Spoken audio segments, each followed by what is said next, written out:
Bayan, welcome. May problema tong 350 ko eh. May misfire. Tapos malakas na yung smoke sa exhaust niya. So ito yung sakyan. Maririnig mo na misfire eh. So, kita mo rito engine light at yung fuel gauge ko hindi nagwo-work. So ito, scanner natin, i-read natin to kung anong problema. Cylinder 4 misfire, ECM backup circuit. Okay lang yung backup circuit, pero itong cylinder 4 misfire. So cylinder more misfire, so yan ang titignan natin ngayon. Cylinder 4, baka coil lang to. I don't think na sa makina to. So chichikin natin yan. So yeah, kung malaman nyo yung susunod na video, magagawa ko kung hanapin natin yung cylinder 4 kung anong nangyari dyan. Subscribe kayo kung gusto niyo pang makita yung susunod na video. Okay, salamat.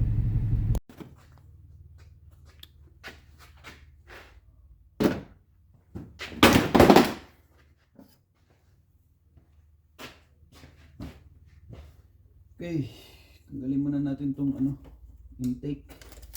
So bali ang number 4 na coil, simula yung 1 doon, 1 2 3 4 5 6. So ito yung number 4. Tanggalin muna natin tong intake.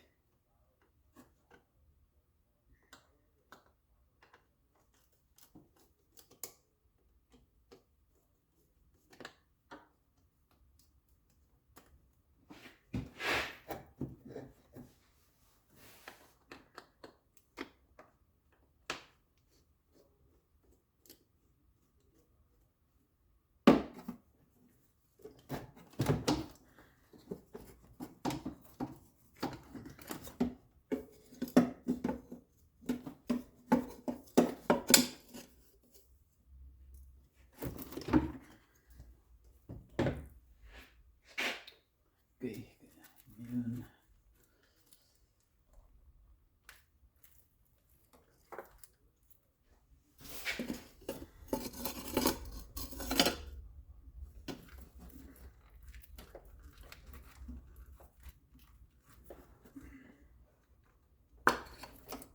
Gamit na ng injector para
Ooh, that's bad.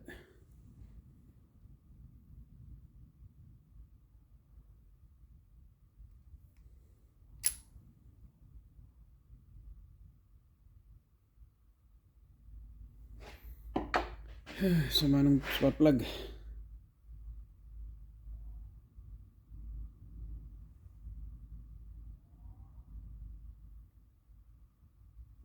So, linisin natin to. Kita yung tanggalin mo yung fuse.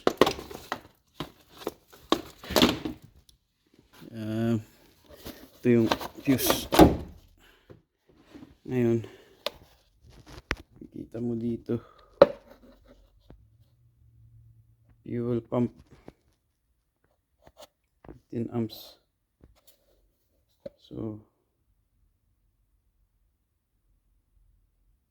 fuel pump. Ito yung fuel pump.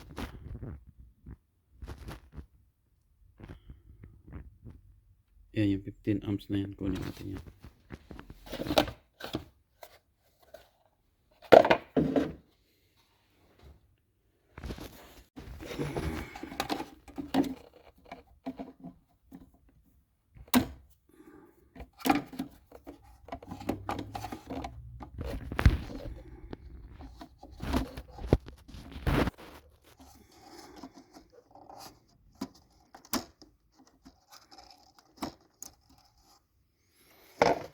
Okay. So, ayan. Pwede natin itong start. Ito yung compression tester natin.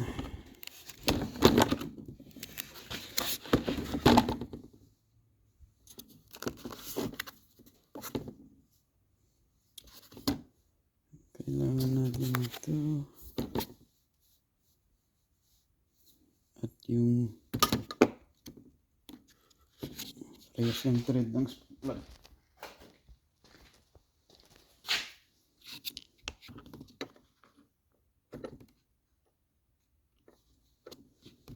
Ito siguro. Ito masyado maliit na to.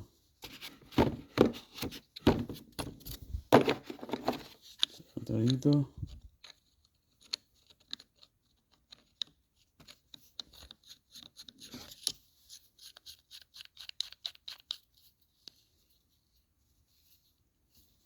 Ito dito. So bago yan,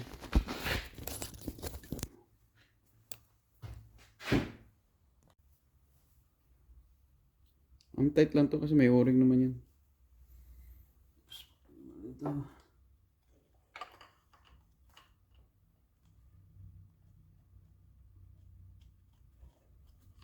Ito nga may o-ring. Make sure na yung o-ring nandyan.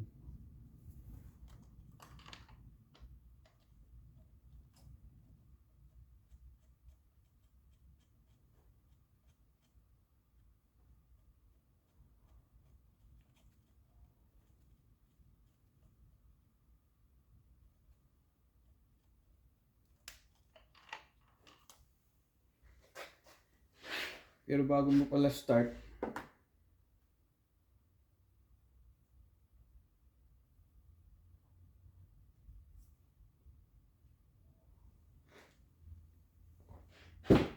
i-start, balik mo muna yung spark plug.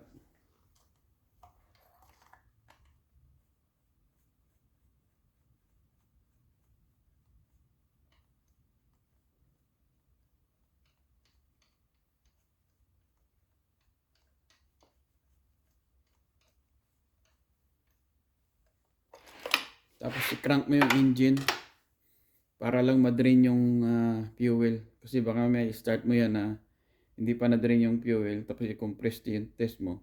Mag-i-spray ng fuel dun sa gauge mo, sisira.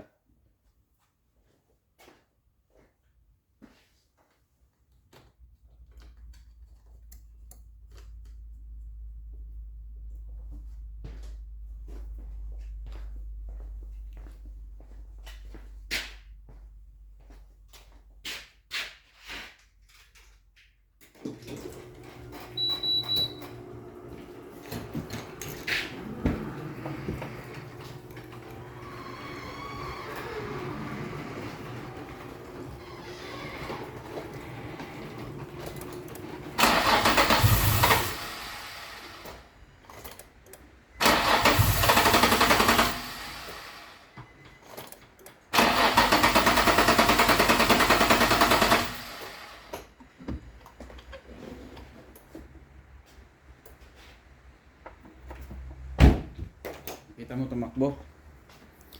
So yun ang ano, iwasan. So okay na yan.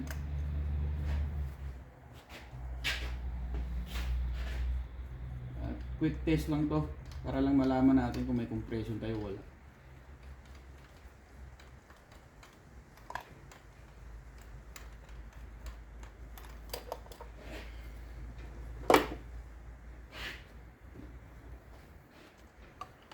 Para alam natin na coil lang or wiring problema lang nito.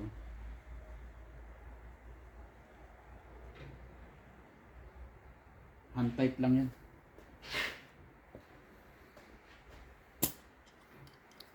So at least yung compression natin nasa more than 100.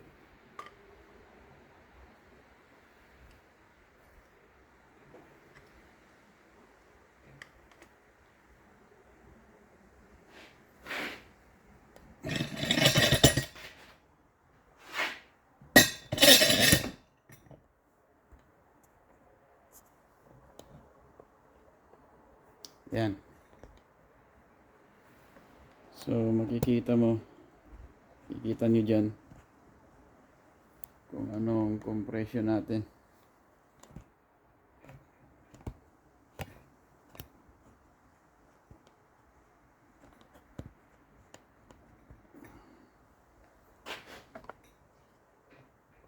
Okay.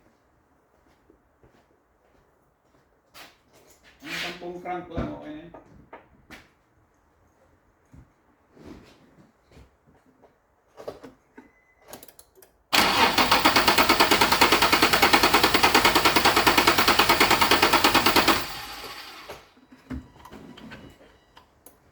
Okay.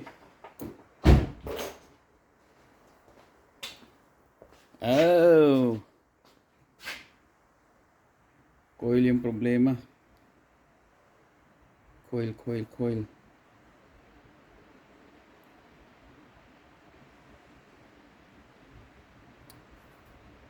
Either coil or wiring.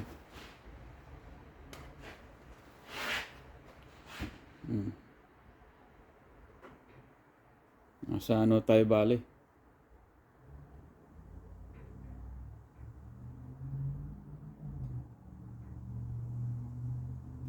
Uh,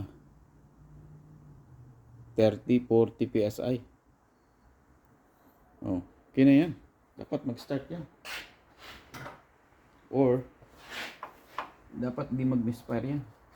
Dry pa yan. Dry test yan tawag. Kung lalagyan pa natin ng oil yan, tataas pa yan. So walang problema yung mechanical nito, kundi electrical to.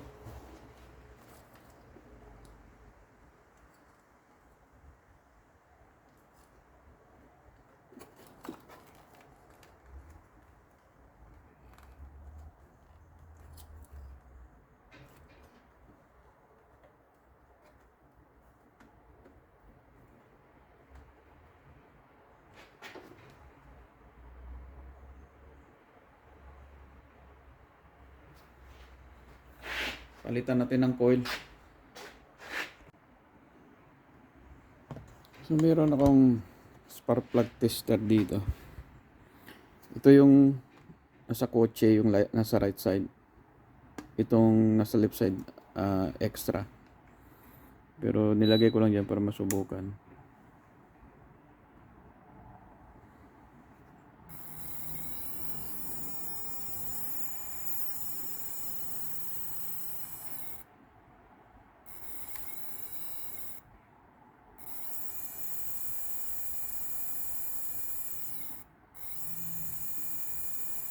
So nagja-jump siya, oh.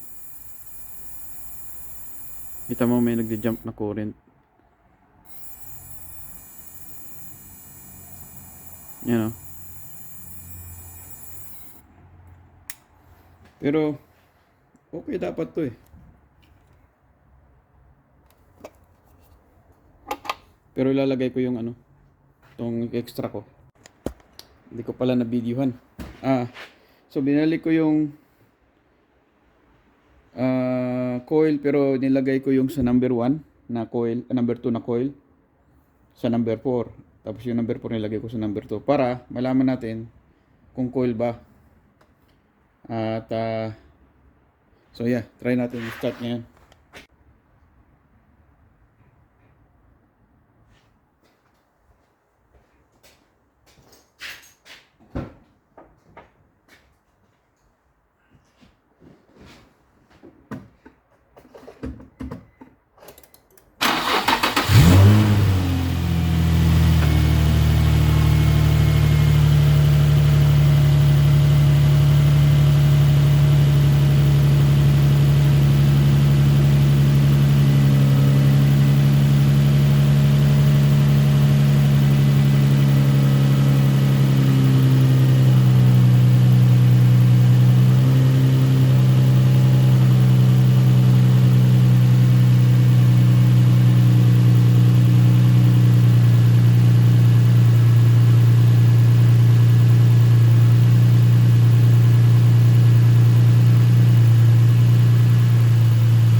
Ayan, mukhang wala na yung misfire. Checking natin ngayon yung code. Pero mausok pa rin. Susunog na kasi ng oil to.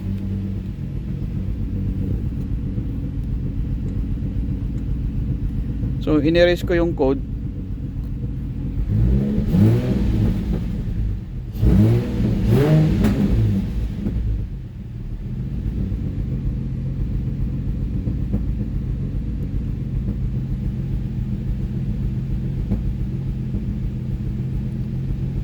Wala na, spark plug lang pala to.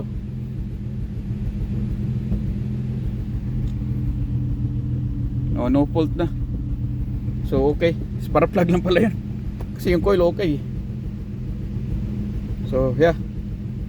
At kung may natutunan kayo, subscribe kayo at like, share para tumago tong channel natin. Maraming salamat.